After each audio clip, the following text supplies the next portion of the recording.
Boa tarde, pessoal. Vamos começar nossa aula de projetos de estações elétricas social. Vamos começar nossa aula de hoje. Como eu tinha dito para vocês na aula anterior, eu vou explicar para vocês hoje alguns detalhes sobre a construção do pré-projeto. Vocês vão perceber que, na verdade, vocês têm que mostrar um cronograma, você tem que mostrar as etapas ou procedimentos vocês vão ter que fazer para desenvolver o projeto nesse período agora até janeiro do ano que vem, onde termina as aulas do concomitante. Então, vamos lá. O pré-projeto, primeiro, você vai ter que fazer uma introdução. A introdução é, como o nome diz mesmo, você vai colocar quais são os objetivos, as finalidades, principalmente a finalidade do projeto. Quando você pensa em projeto social, qual é a finalidade? Aí você tem que colocar algumas questões, alguns dados para a pessoa que está lendo, né, se situar do que você está falando. Por exemplo, a escola onde você estuda, quais são os alunos que estão fazendo, que estão por trás do projeto, qual que é a finalidade principal do projeto. Esse projeto social ele visa o quê? Qual que é a finalidade? Será que a finalidade é somente uma formação profissional ou você quer uma formação humana? Ou você quer as duas, uma formação integral? Qual o objetivo dos projetos sociais? Na verdade, você quer mostrar conhecimento ou você quer alinhar o conhecimento que você teve no Instituto à prática? Mas isso dando um significado maior para as pessoas ao seu redor, por exemplo, a comunidade externa. Então, a introdução é onde você vai introduzir o seu projeto, vai falar do seu projeto, os objetivos, a finalidade do projeto, a justificativa do projeto, para que você está fazendo esse projeto? Qual que é a justificativa? Por que você está querendo fazer um projeto social? Por que você quer ajudar pessoas, por exemplo, com grande vulnerabilidade social? As pessoas que não têm, por exemplo, condição de custear, por exemplo, a contratação de um profissional como você. Qual que você acha que é a justificativa? Simplesmente fazer por fazer mesmo? Aí você debate com o seu grupo para você ver qual que é a melhor justificativa para vocês colocar no projeto. O objetivo geral do trabalho, qual é o objetivo geral dentro dessa introdução, ou separado, ou mesmo você pode colocar um objetivo geral do trabalho. Qual que é o objetivo realmente do trabalho? Será que é para você simplesmente ir lá e fazer uma instalação e simplesmente é isso e pronto, acabou? É para você aliar, será que é para você aliar o conhecimento teórico com o prático? Ou será que é para você ter uma experiência de prática, mas uma experiência prática, mas voltada para humanização, voltada para um objetivo social? Na verdade, quando você pensa assim com relação a conhecimento, quando você adquire determinado conhecimento, você acha que você tem pessoas que acreditam nisso, né? Que você tem que passar esse conhecimento para as outras pessoas. Você tem que levar esse conhecimento que você adquiriu para que tenha um significado maior, não um significado simplesmente profissional. E no final, que é o mais importante que vocês têm que criarem, eu espero que você já tenha dividido todos os grupos, né? Ou é um grupo só, não faz diferença, né? Porque aí você não sabe quantas casas vocês vão encontrar, né? Quantas pessoas vocês querem atingir com esse projeto social. Que, resumidamente, o que é o objetivo dele? Você tem que procurar uma pessoa com vulnerabilidade social muito grande, né? A pessoa tem que ser carente, que ela não tem condição de pagar um profissional, por exemplo, na época dela, por exemplo, quando ela construiu a casa dela, às vezes a casa dela foi doada mesmo, para algum benfeitor aí, a casa bem humilde mesmo, nem de acordo com as normas, o projeto da casa é. Então, o objetivo nosso é esse, por exemplo, resumidamente, quando você pega uma casa da pessoa dessa, o que a gente tem que fazer? A gente tem que ir lá, verificar o projeto, que provavelmente a pessoa não tem, né? Depois você vai analisar de acordo com as normas. Depois vocês vão propor um novo projeto, por isso que é a base dessa disciplina da professora Flávia, né? Então vocês vão construir um projeto com todas as adequações, por exemplo, de acordo com a norma. Aí no final você vai fazer o quê? Teoricamente, é a lista de material, tirando aquela parte burocrática do projeto, que é dimensionamento, cálculos, mas no finalzinho você tem todo a lista de material, é o orçamento, depois você executa a obra lá na casa da pessoa. Interessante também no que no final você mostre, converse com a pessoa e, resumidamente, você passe para elas o funcionamento agora da instalação dela, que a pessoa às vezes nem conhece como é que funciona, onde que ela tem que ligar, onde que ela tem que desligar, que carga que desligar as lâmpadas, as tomadas, o chuveiro, a pessoa nem sabe. Às vezes a pessoa também não sabe, porque na verdade lá na casa dela, da maioria dessas pessoas não tem quase distribuição, né? Então, tá difícil. Aí você passa esse conhecimento para o final, explicando para ela, por exemplo, o que foi mudado, quais foram as alterações que você fez na casa dela, quais foram as melhorias. Aí, ó, o cronograma, na verdade, isso aqui é só um exemplo. Você está nesse ponto aqui hoje, ó. A gente está aqui mais ou menos em setembro, então o seu cronograma é de setembro até janeiro. Eu falo para os meninos assim, ó, nunca deixe, faça o cronograma no finalzinho mesmo, por exemplo, para janeiro é o último mês do semestre. Então você deixa para executar o projeto lá, caso a gente consiga os materiais e tudo. Mas, por exemplo, qual que é a primeira etapa?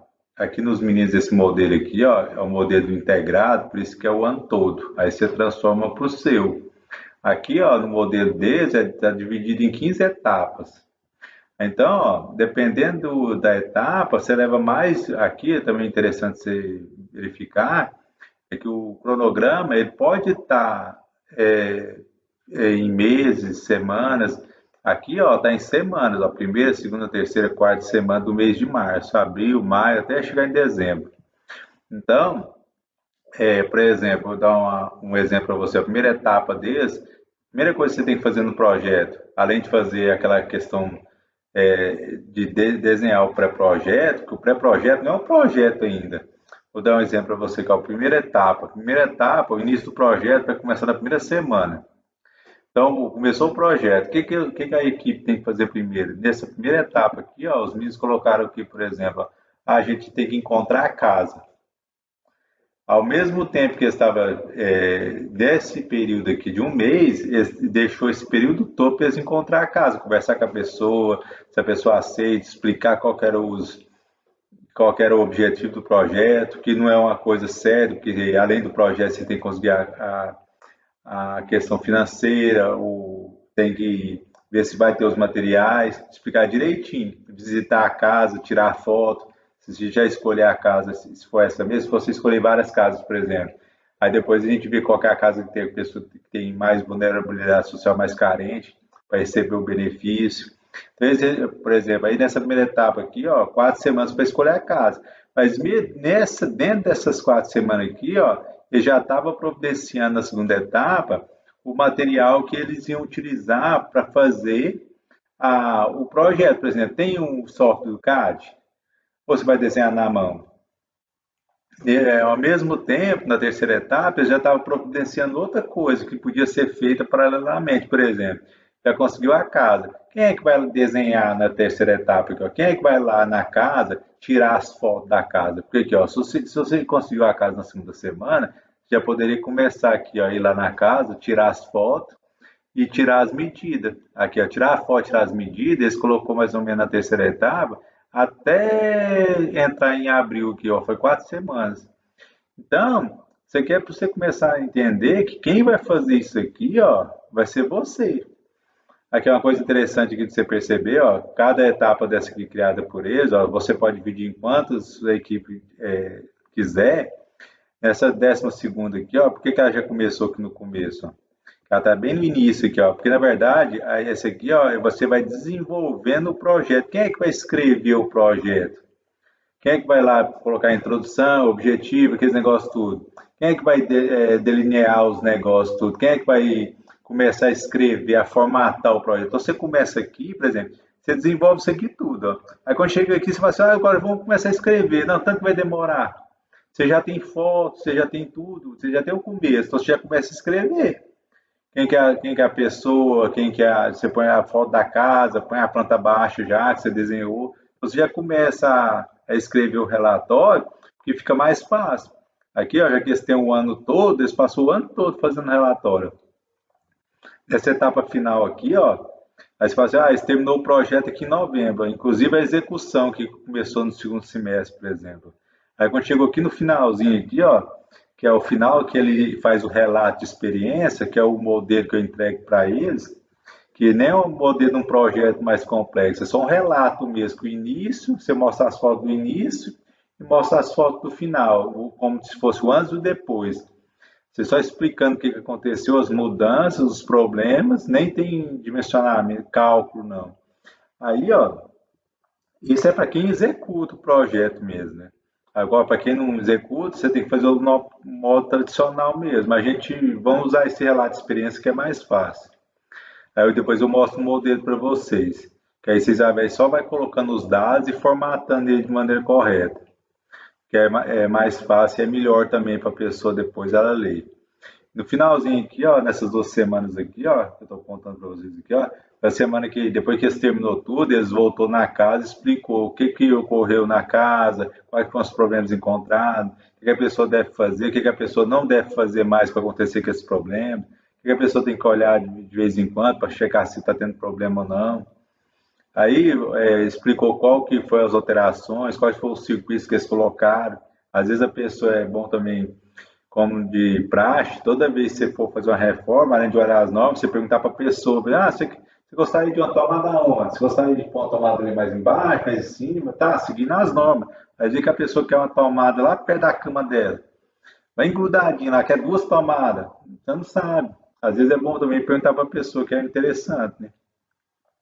E aqui a entrega final do relatório, que é o relato de experiência, por isso que eu estou te falando, se você já vai escrevendo ele, quando chega aqui no final, fica fácil se colocar no relato, no modelo do relatório e entregar aí no final, que você apresenta e pronto. E aí encerra.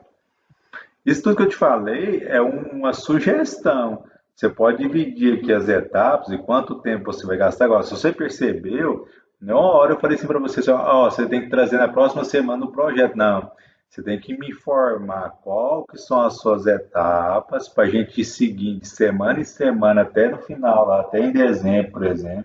Se você for com o teórico até janeiro, quando for executar, não dá tempo. Então, eu sugiro que você vá aqui, no máximo até dezembro. Por exemplo, início de dezembro. Por quê? Em dezembro a gente gasta o material, os supostos doadores do material, ou a gente mesmo paga do nosso bolso, né? Mas assim, a gente correr atrás em dezembro, por exemplo, aí em janeiro você vai executar, beleza? Então, quem vai delinear isso aqui, ó, os responsáveis por cada etapa, ou se vai ser todo mundo, ou vai ser parte, ou vai ser um ou outro que tem mais habilidade em determinado tipo de procedimento ou de determinada etapa, são vocês. Quantas casas vão ter? Vai, não sei, vai depender do que vocês achar. Aí tá, quantas casas vão executar? Vai depender também do material que a gente vai ter. Por exemplo, essas casas, assim, geralmente são as casas de pessoas carentes, são casas pequenas, então o material não é muito caro, você não gasta muito para fazer. Então, eu vou encerrar por aqui, senão o vídeo vai passar 15 minutos, aí não dá para colocar lá no YouTube. Então, mas qualquer dúvida que você tiver ainda sobre isso, você vai lá acessar o vídeo no Google Meet que eu estou lá. E vamos começar a partir de agora. Vocês têm que me informar também quais são os grupos, ou se vai ser um grupo só que vai trabalhar nos projetos das casas. Tranquilo? Me passa os nomes também do pessoal do grupo dividido. Se vai ser todo mundo, quem vai fazer com quem, beleza? Um abraço e até mais. Até a próxima aula.